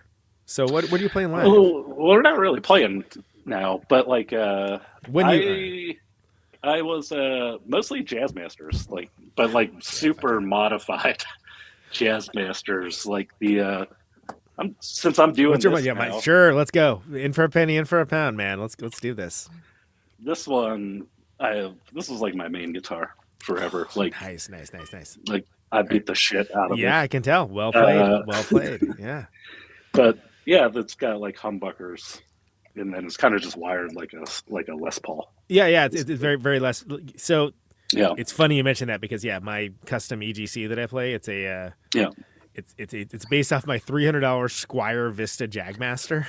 nice. Which no tone knob, Gibson style toggle down over here, so I don't whack it by accident, because that was especially a concern in my younger days. Still a concern. I should add. But it was back when Kevin was still doing customs, so he made that. He made it. That's and awesome. like I was like, hey, do you want this is my idea? He's like, fuck yeah, that sounds great. And it's I was like, this is the perfect. So I'm a big fan of. That whole that style, that orientation, that shape, the sound, they're great. And I think a lot of people didn't play them for years because they were called Jazz Masters. It's like, oh, I don't play jazz. I'm like, no, hold on. Yeah, no, it's a very the reason how I ended up with those guitars is because the guitar that I was playing forever in the Party of Helicopters was the '70s Epiphone Scroll, which is not like a very It's not a very popular guitar. I don't. Like they made them in like the single digit thousands, but there's like three models. There's a SC 350, 450, and 550. 350's bolt on neck, dots, no binding. I think the 450 is neck through, dots, no binding, and mine is neck through with blocks and binding. So there's a multiple choice test. Saying that I'm not nerdy. And yeah. And then each one came in 3 colors. But it was my only guitar forever. But the whole point is the guitar is like from end to end, it's like a precision bass. It's like really long. Okay, sure. Yeah. And then the Jazzmaster, I feel like, has like the same feel to it for me. It does, yeah. So I was playing those pretty exclusively for quite some time, these Jazzmasters. And then right at the end, I started playing an SG and then also an EGC, the 1000 1000S, the 1000S standard, which I love everything about the guitar. The neck was so thin that my hand my hand would cramp. So then I just started like really looking at like, I need like a Travis beam. I need like an actual, like one that has like a neck profile that I'm used to. So I sold the EGC and was like, I am just going to put this money aside and I'm going to buy an actual Travis beam. Yeah. And then actual Travis beams are like 10 grand. They're so expensive. And the EGC got me like a quarter of the way there after I sold it. Was like, you know what? Maybe I fucked up by selling the EGC. I will probably never actually own a Travis beam. They're heavy. They're great, heavy, but they are heavy. They sound so good. They sound great. And as far as, I mean, I'll take a reissue, sure. Too. He does those Travis Beans designs. Those are good too. Yeah, they're nice. I would like an old one, but yeah. I mean, do you remember when those used to be like cheap, or not cheap, but like definitely like you could see them in a pawn shop. They were kind of free. Yeah, exactly. Like most things that I like in the 90s, they were like throwaway. Shit. Yeah, like what's this? Nobody wants this. I'm like, oh my god. Yeah. Now it's like, Now that people are paying what they're worth. I remember seeing those and Kramer's and like Travis beans were always a little bit more expensive, but like the Kramers were like $200, like the metal neck Kramers and stuff. Yeah. But like the I don't know. Vaqueros, Like, they came out those in the 90s, right? That was I was like, oh yeah, those are cool. Those are like if you like the metal neck Kramers, but also like Jazz Masters and Jaguars, these are for you. Great. yeah, and I'm like, I'm a big. I kind of just don't believe in spending that much money on a guitar. Like I'm of the mindset. Like the most expensive guitar I think I own was $3,000, and it's like, they make me nervous when they're that much money. But like I'm real big on like cheap neck, cheap body. That's why the pickups and the hardware, right? The things that are doing the work. So that's why it's funny. First of all, that my EGC is based off a $300 guitar that I rotted every single part out of over the years of tour, over the years, and had to be replaced out. But also, I got in on that early, so it was not nearly as expensive as they are now. Yeah, and I'm glad I did, because it was one of those things where when I got it. It did take some getting used to the neck profile, but I sold 3 of my guitars afterwards. I'm like, I'm just not playing these anymore. So if I'm not playing them, they should go to be with someone that will play them, Yeah. I actually did a similar thing when I got my EGC. I sold a bunch of other guitars that are like, yep, I'm good. There's and then I sold that one. But I also, I buy and sell stuff. Well, it's also nonstop. It's kind of become an issue. You're talking to a guy who's one of our predominant tour activities is like, oh, what music stores are nearby, right? And like, oh, what do they got? What do they got? What do they have? It's I get it. I would say it's almost my primary source of income is selling gear. It's got it. If you have an eye, man, it's good. So all right, So this is. Everyone that doesn't care about gear fell asleep on we just went real nerdy. Real hard. Sorry. Look, it's what it is. I make no apologies of any kind. If you don't like it, go pound sand. So you got the Harriet the Spy stuff, right? Mm-hmm. Like this record's awesome. This is a great release. Yeah. This is really cool. You said you're playing, you're doing some other stuff. I mean, is there anything else like in the in the so this is just like the first record. We have 2 more that cool. we're gonna do. Awesome. So we did a split with the band Thumbnail. Justin is one of the owners of Solid Brass who put out the record. The split that we did with them is going to come out nice. As it's in its original form. I don't know if I'm supposed to talk about that, but I just talked about it. And then too bad. Sorry, Justin. Not sorry. Yeah. So that's happening. But then we also did this 10-inch called God Gave Us Music and the Courage to Sing, which oddly enough, I think people thought we were a Christian band. Like that thought didn't even dawn on me until years later, where it's like, oh, people don't realize that that's a joke. Okay, got it. So that was a 10-inch. And I actually have the masters to that too, so that's next on my list. I'm gonna remix that record. That record of all the releases that we did is the one that I think I'm the most happy with the way that it sounds. Okay. Again, those tapes, I cannot even believe that I have them. Like the rounds that those tapes must have made before they found their way back to me is insane. Right. I just don't understand how they came back to me. But I'm very stoked to have this. So we're going to do that, and that's going to come out. And then we released 1 million 7-inches in compilation tracks. And that's cassettes. A lot of the stuff. I had what I had on that tape was Unfuckwithable and a bunch of just here's a bunch of 7-inches and comps and stuff. And I'm like, cool. Yeah. And in that way that when you're first hearing your band, you're like, I don't know where all this stuff is from. It all could be the same record as far as I know, even though it sounds nothing like each other, right?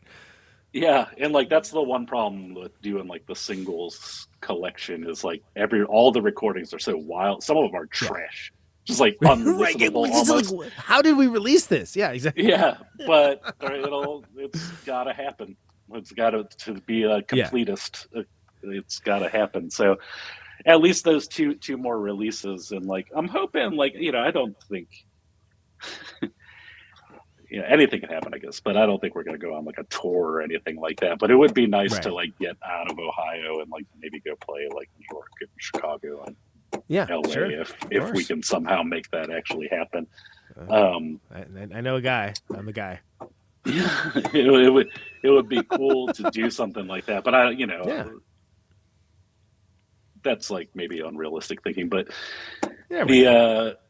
we'll most certainly like try to do what we can to like promote the fact that the record exists. Yeah. Right, sure. It would be nice to like play like some festivals or something like that, but we did notoriously release a record called "This Music Festival Sucks" about how terrible music festivals are. I knew it, and I wasn't going to say it, but I was thinking it. To be clear. I was like, I can't say that. Come on. Dick move. But we'll just do more of that stuff. Sure. Well, put it out into the world, man. I'm excited. And to me, like it still sounds. It sounds good, man. Like again, it sounds way better than that crappy dub of the whatever comp tape that had that and a bunch of other stuff on it. Like, but just not even like fidelity wise. Like the music itself still sounds futuristic. That's like the word that comes to mind to me. It doesn't sound. It might sound. I might be living in a bubble, and everyone's like, "Oh, that sounds like shitty '90s hardcore." But like to me, it sounds like relevant. No, there's something unique with it. Interesting. Like, it catches the ear, and there's things. And again, maybe it's just not only a more disciplined older ear, but a little more tinnitus. But like there's things that I definitely was like, was that there before? Like, is that like that? Oh, okay, I didn't ever hear that. Maybe it gives the tape compression or something. Who knows? But like, but no, I think there's a lot to love here. Did you want to something I've been doing? I didn't even think about doing this. We're too busy dissing on headless guitars. But I know that the Solid Brass guys like me to push the record a little bit. Do you want to go through the songs and just kind of like tell me a little bit about each one, since you like put so much time into them? Do you think that's something you want to do? I might be like the worst person possible to do that from the band, but I will. Let's do it. Fantastic. All right. I can just tell you what it's like to play the drums in the song. But Sure. Well, it's also like sometimes like you can get like an interesting story or something just out of going through the process. Sometimes not. Whatever. Sometimes you're just reading off titles. So that's all you're doing, and that's okay too. All right. So yeah, let's go over the Unfuckwithable re-release. Starts off with Forgettable Fire. Forgettable Fire, which was we ourselves, I think, misspelled it on the original release, the word forgettable. You did? Are you kidding me? That's awesome. Yeah. Total smartasses who are actually dumb as shit. But like, yeah, great. I really love Joel's lyrics in the song. I love Joel singing, and we buried his vocals so deep in the original release. That's what I noticed the most, for sure. It was the thing that I was most looking forward to, was like being able to get his vocals to come out in that particular song. Because they're good. It's not like it's like, oh, that vocalist. No, I think Joel's. I really like Joel's singing. His the way that he writes lyrics. The guitar part's super interesting in the song itself. There is a drum beat in it that my old body cannot play, no matter how hard I try. So I do a modified version of it now when we play it live. I cannot do the machine gun rapid fire kick floor thing. So now I just kind of fake it. Yeah, that's real young man stuff there. Yeah, absolutely. Yeah. I tried so hard to do it, and I just couldn't do it. It was something that I think I just got pretty versed at doing back then, and did not carry through into adulthood. Well, because it's the kind of thing that if you keep that craft going like the entire time, and you're constantly doing it, great. Maybe maybe it's easier. But it's that seems like a hard thing to put up and pick up and put down, so to speak. But tell me about Showtime at the Apocalypse. Showtime at the Apocalypse. I remember having a conversation about why the song is called this. There's some goofy reason behind it back then that it has escaped me now, but I wish Dave was here to explain his lyrics because he's always really good at explaining like what is going on. But this is that song is actually one of my favorite songs, but it's difficult to play live. Mm-hmm. We've tried it. Dave and Joel actually had to switch guitar. Dave plays Joel's guitar part and Joel plays Dave because they couldn't sing it and play it at the same time. It's kind of, struggle's real, man. Yeah, but it's like compositionally, it's like one of my favorite songs on the record. It was a lot of fun to play. Yeah, it hits pretty nice now. Like it sounds, like that. It doesn't sound like, all right, this, there they are. Yeah. or anything like that, Yeah. Girls in Bikinis. Girls in Bikinis. Unfortunate name that I am positive was supposed to be funny back then and doesn't really carry through now where everyone takes everything seriously. Yeah. I really also enjoy playing that song a lot too. It's very Tom sings the song, and to me it just feels like it's got a good Tom vibe. Yeah. Absolutely. I'm really bad at like. No, you're doing fine. Shit. I feel like I needed to write the lyrics to actually discuss the songs. But look, like there was a whole like, do you want to have the whole band on? And I'm like, that's usually a lot harder for me. So no. Yeah, it's gonna be hard. I can do it, but yeah. Like I did it with Cherubs. I did it. Actually, it wasn't even all of them. I did it with Tar. Technically speaking, I did it with Tar, but. I'm not gonna narc somebody out, but somebody had a pretty poor connection, is what I'll say. And that's just that kind of enters into that territory. Anyway, why am I naming people? Never mind. It's just easy. It's easier to do a one-on-one, and also there's no wrong answers for this. You're just giving people context that either if they know, then they'll get a little context, and if they don't know, that's interesting. Octo Help Me is the next song. Octo Help Me, another Joel song. I love the way that this song sounds on the recording, and it has become one of my favorite songs to play. It also has a part in it that I fucking dread every time that we get to it. I second guess myself like in the back of my head. There's like a drum break where I'm doing the rapid fire kick in floor, like kind of fake double bass thing. Every time I'm like, okay, this one I got to get right because it's soloed. It's just me doing it. And I did it at practice like 1,000 times, perfect. And then we went and played the first time we played it at a show. It's not that I fucked it up. I dropped a drumstick as soon as the guitar's cut out, and I dropped the drumstick. And I was like, "You gotta be fucking kidding me!" It's not just that my body wouldn't do it; it's just that I dropped the fucking drumstick, which I rarely ever do. I couldn't believe it. But I love the song. Again, there's another song where like Joel's lyrics are awesome in it, and we buried them. Right. I like it. I like it a lot. If it makes you feel any better, I love the Pink Floyd Live in Pompeii. But have you ever noticed that during what is it? One of these days, Robert.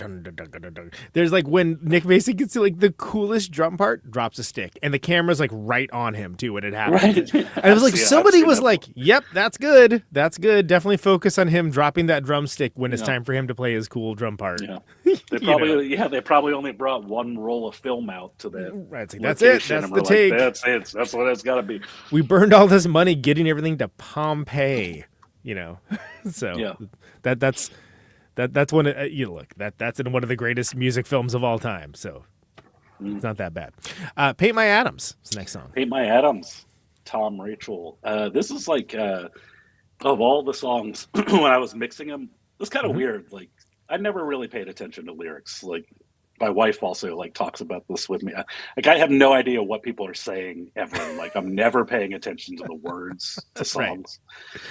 Vaguely aware of the sounds and when the parts change. Yeah. I listened to Tom's vocals soloed about 1,000 times when I was mixing this record because they were like recorded with distortion. So I was like trying to figure out what was going on the whole time. Right. They're like really good lyrics, and he sings them with kind of like a twang, which I never really noticed. Like it's almost like there's like a weird country-ish vibe. I was thinking like early Elvis Costello kind of twangy, but yeah, that same sort of thing. I can hear that. Yeah. The other thing that's weird about it is I can't really explain to you why, but do you remember that Saturday morning cartoon with like the hanker for a hunk of cheese? Of course, yes. Like the short. Yeah. There's a drum beat in this thing, in this particular song, that every time I play it, I hear the hanker for a hunk of cheese. That's what I hear in my head always. Like even back then, like it I forgot about it, and we started playing the song live, and it immediately popped back into my head. I was like, why is this hanker for a hunk of cheese song? And it was that guy, he was like almost like an oval, but he had a hat. And he was like dancing around with a cane. Was that part of Schoolhouse Rock? Like, or was that, I think so. Yeah, okay, I think so. Yeah, man. Wow, that's a wow. That's a deep cut. That's a deep cut in a show full of deep cuts, but yeah, I'm there for it. Androgyny. You can say it that way. Yeah. Too.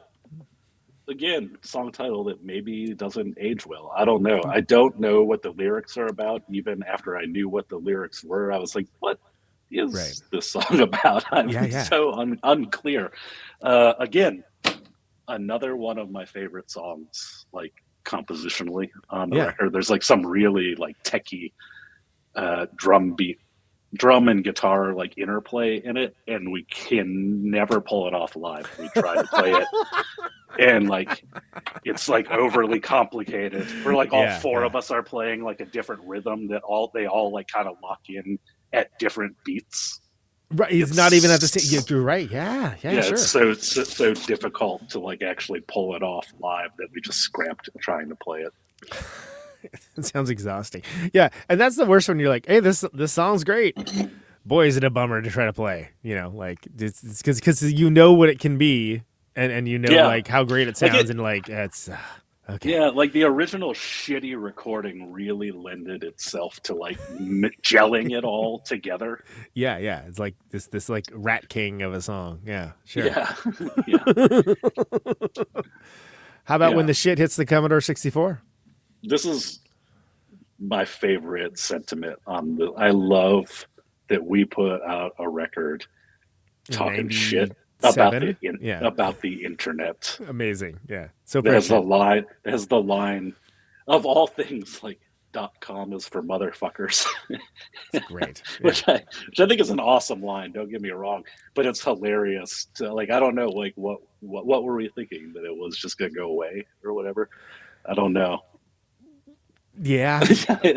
You know, I just think of like when around this time there was a you go into these rural gas stations that have the aphorisms on signs and stuff. I remember one that was just, I took one look at the internet and I downloaded right into my pants, and I'm like, great.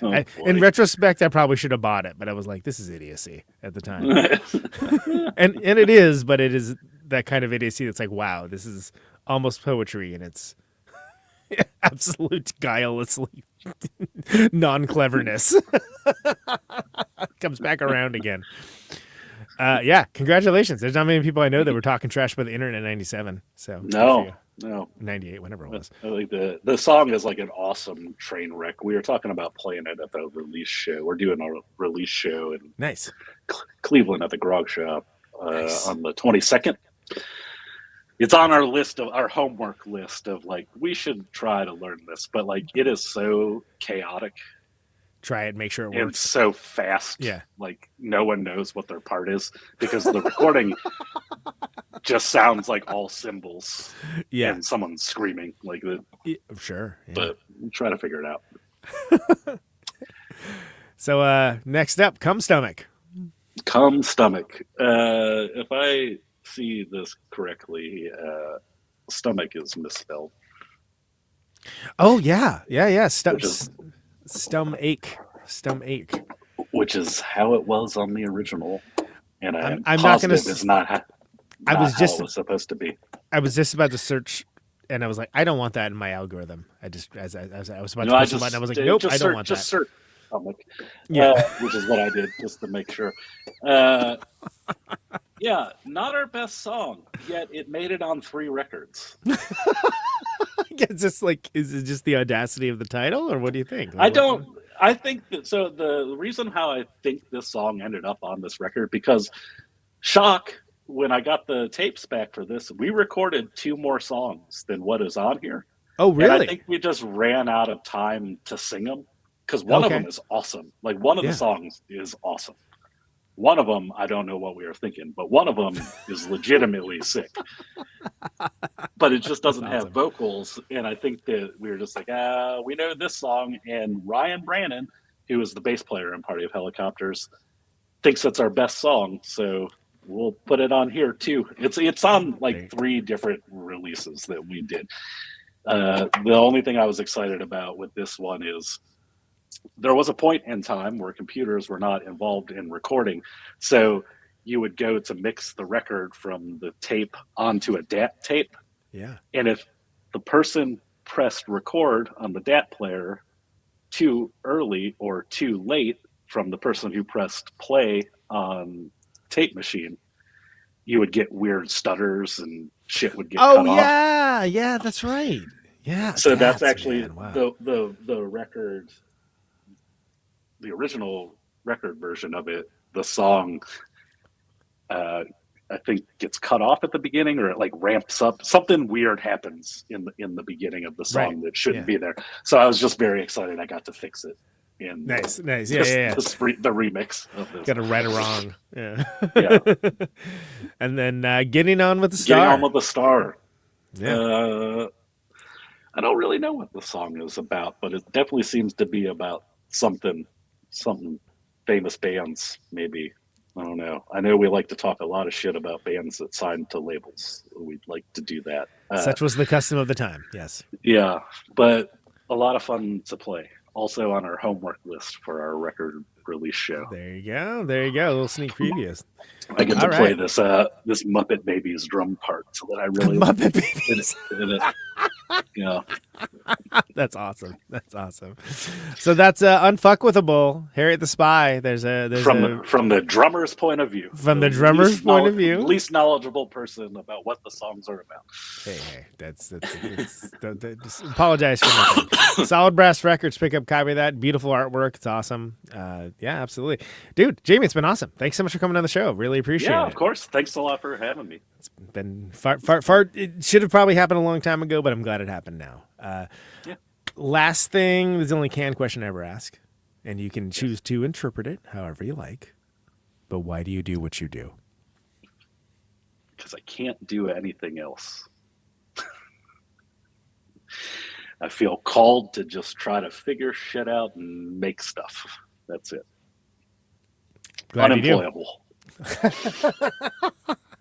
Jamie Stillman, thank you so much. Appreciate it, sir. Thank you. Take care. Have a good night. All right.